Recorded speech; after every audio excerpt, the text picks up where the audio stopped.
The short DVD produced in Hawke's Bay to mark 100 years of Red Cross in New Zealand captures the spirit of Red Cross members in this area.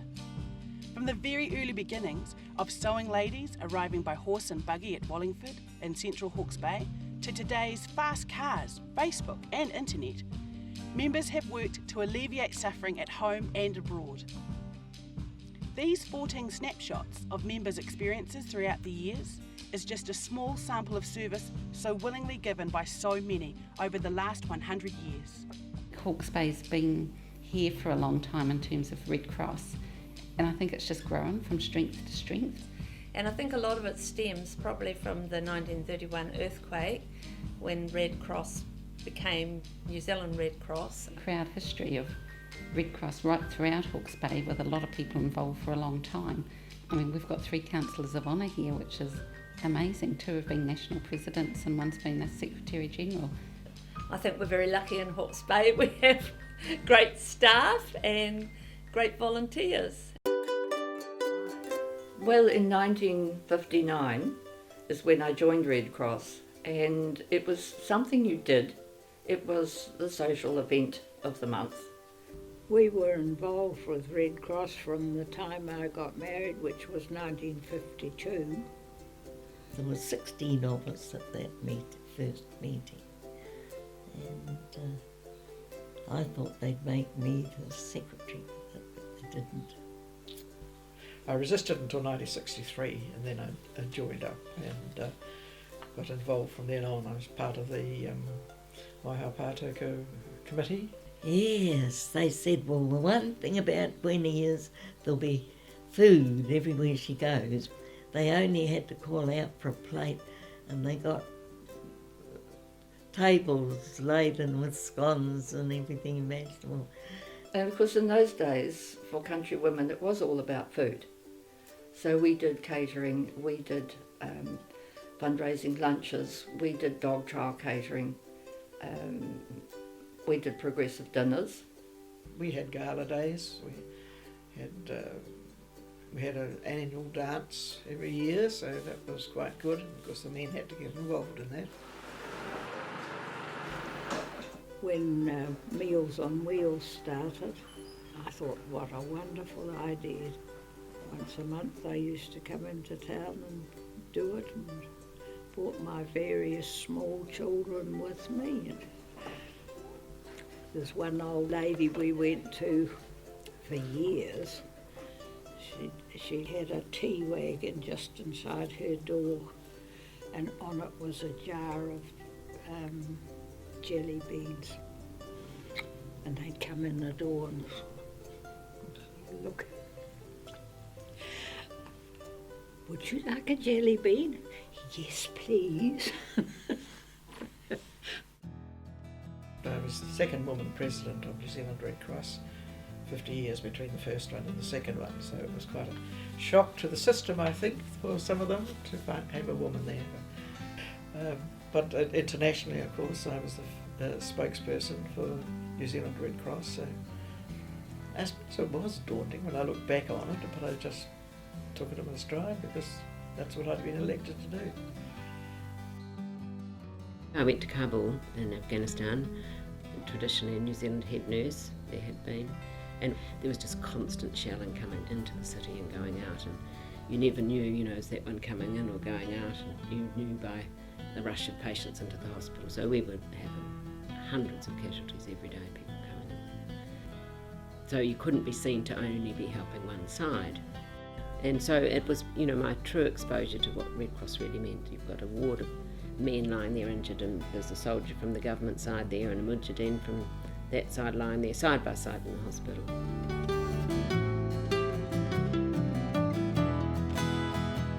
In 1999 I was awarded the Florence Nightingale Medal. It was given for something exceptional. If you'd, go on an anti-tank mine and you survive, so they... and it's awarded to, I think it's 25 people throughout the world every second year. It's something to be very proud of, that's for sure. This badge that I've got on is a VAD service badge from 1939 to 45 or something it's got on it. we went to Bari, south of Italy. If we went anywhere, we were always going by trucks, you had to sit in the back of the truck. So the truck driver, I sort of said to him one day, what about letting me have the front seat with you, So he said, yes, can join in. Well, he finally was my husband.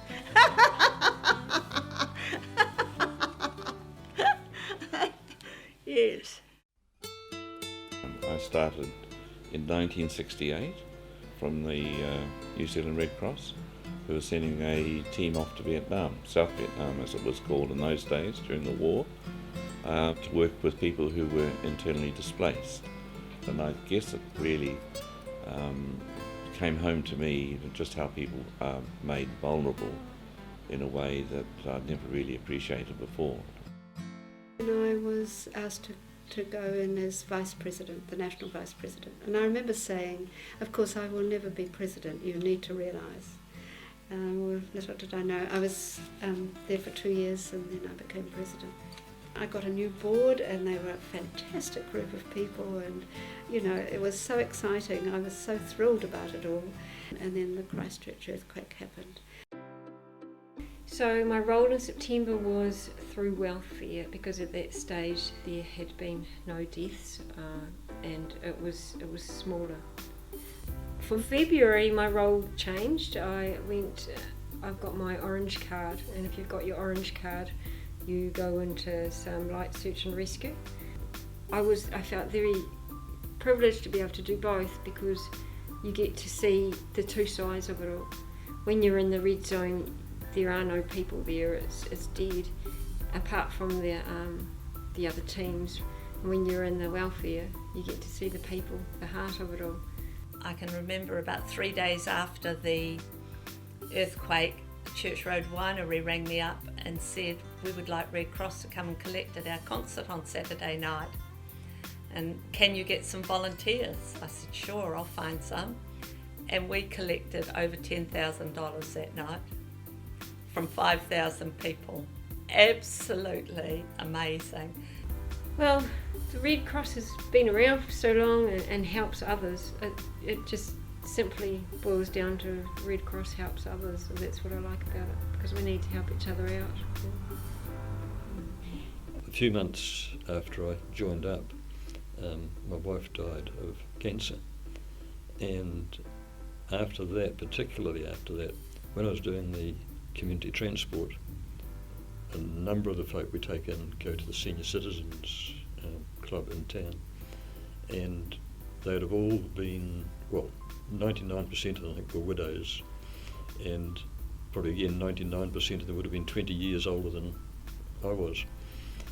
So with a combination of those folk and the Meals on Wheels places I went to, where there were a number of, again, elderly folk on their own, I thought, well, if these folk can cope with having lost their husbands, wives, whatever it is,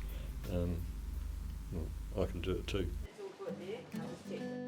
I started doing Meals on Wheels, and I think now I've been doing just as a sole convener for 11 years. Well, it's absolutely wonderful. In a small area, we have a pool of nearly 70 drivers, and it's been absolutely incredible how they've just come forward, people. And she goes, how do you know that, Josh? Because I grow it at home. So I did Meals on Wheels every Friday for 7 years until I left, until I retired. I love this garden. I'm not really quite sure what the history of the gardens is, except Chris said to me one day, would you be interested in helping us, kind of put up a garden like this? And I go, oh yeah, okay. Like as you would imagine, I know quite a lot of people, and they'd say to me, how's the garden out there? What's you got there? Can I go? And I go, yeah, when you want to come with me, and I'll come out. If you want some stuff out there, what do you want it for? Oh, I think so and so needs some kai in their house. I say, oh, okay. Just come. I'll be here. There's plenty of other lettuces down there. We have got. Probably still with Red Cross for a while. Oh, I don't suppose I'll ever be able to give it up. It gets in the blood. One lady asked me not so very long ago, when were you going to give up? She said, you should be getting Meals on Wheels yourself now. I said, oh, well, I think I might try and go on till I'm 90. Well, I feel very privileged actually to have been part of such a wonderful society. I mean, they are so well respected and they just do such wonderful work. I think that is what Red Cross is all about, just helping that cold and lonely person on the street or rescuing somebody from a war zone overseas. Those principles set the tone for every Red Cross meeting.